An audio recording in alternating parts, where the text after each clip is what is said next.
Assalamualaikum warahmatullahi wabarakatuh. Perkenalkan, nama saya Sevia Bizulita dan NPM 2141143 dari kelas manajemen 21C. Di sini saya akan membaca materi mengenai audit lingkungan.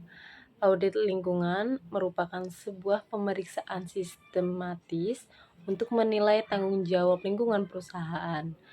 Itu bertujuan untuk mengidentifikasi kepatuhan lingkungan, memverifikasi kesenjangan implementasi tanggung jawab lingkungan, apakah memenuhi tujuan yang dinyatakan, bersama dengan tindak korektif yang terkait. Selanjutnya, ada pentingnya audit lingkungan. Dalam makna luas, audit lingkungan bertujuan untuk membantu menjaga lingkungan dan meminimalkan risiko aktivitas bisnis terhadap lingkungan dan keselamatan dan kesehatan manusia.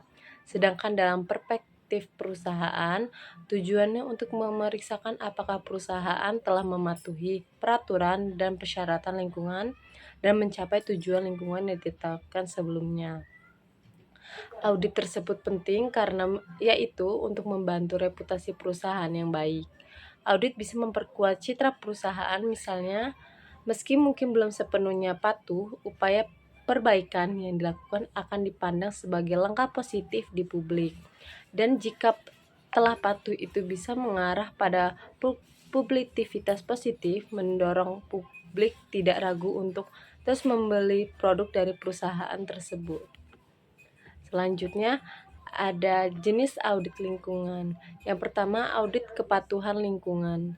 Mengevaluasi kinerja perusahaan dan praktik tanggung jawab lingkungan perusahaan, apakah perusahaan telah memenuhi persyaratan hukum dan persyaratan lainnya seperti ISO 14001.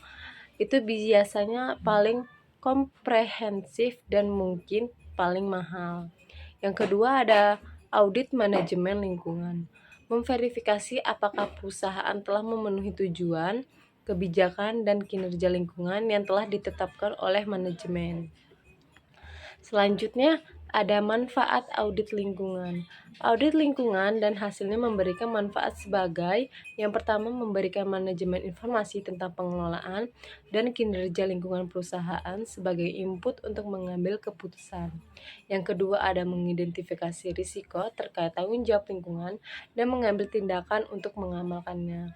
Dan yang ketiga, ada memastikan operasi perusahaan mematuhi hukum dan persyaratan lingkungan, dan jika belum, mengambil tindakan korektif yang diperlukan.